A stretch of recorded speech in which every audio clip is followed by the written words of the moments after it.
All Doug and his two kids wanted was 4 walls to call their own. And they finally got it, but with no help from the government.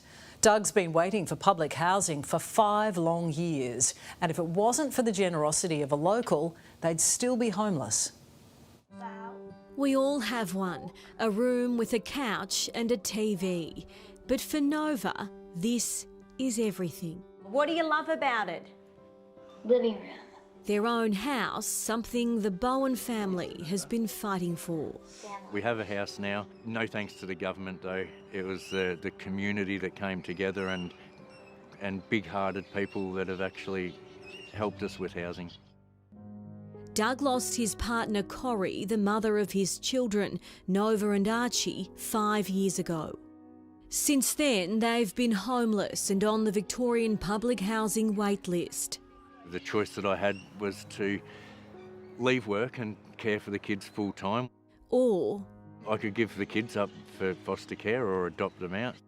he gave up his job as a TAFE teacher to be a full-time dad and carer for 8-year-old Nova, who lives with cerebral palsy. But that meant Doug couldn't pay the mortgage and their life spiralled. They lost their family home. We couch surfed for a few years. We lived in a bus in a paddock for a while, driving around looking for public toilets and showers to use. They spent 2 months in a cramped motel with help from the Salvation Army and the public. And that's where we first met them in 2024. I told the kids that we'll have our own house, and now I feel like a bit of a liar. 12 months on. We're still here, we're still patiently waiting.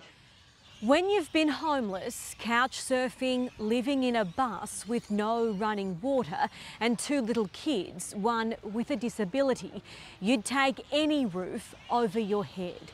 So why has it been left to Good Samaritans to help Doug, Archie and Nova?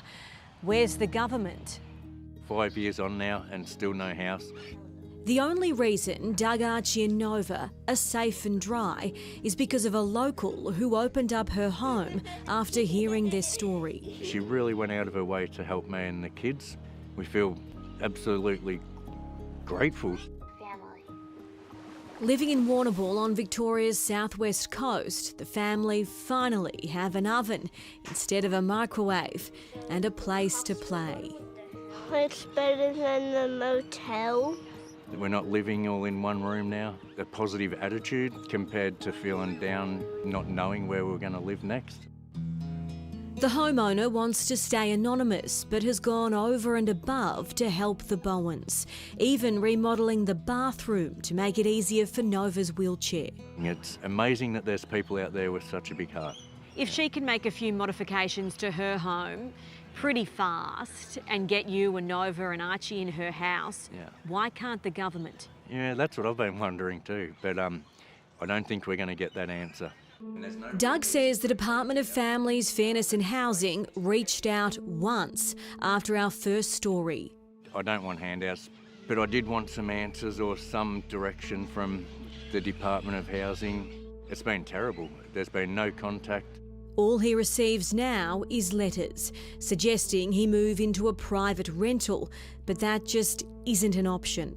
It's because of my financial position. Private rental contracts can change, they can increase in price. Government housing was something that people can afford in my situation.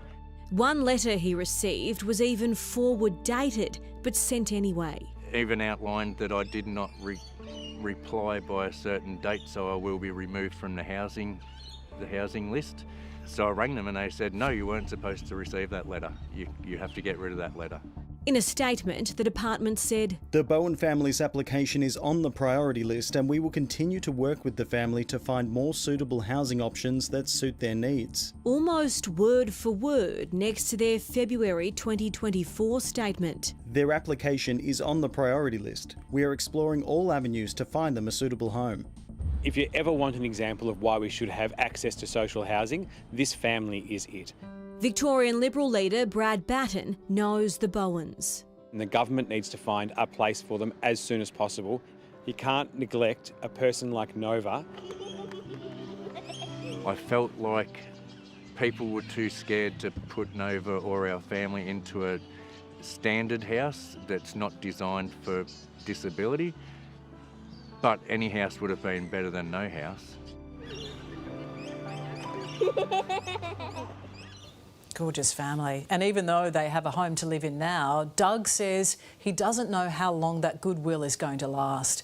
And he needs security. More than that, he deserves it.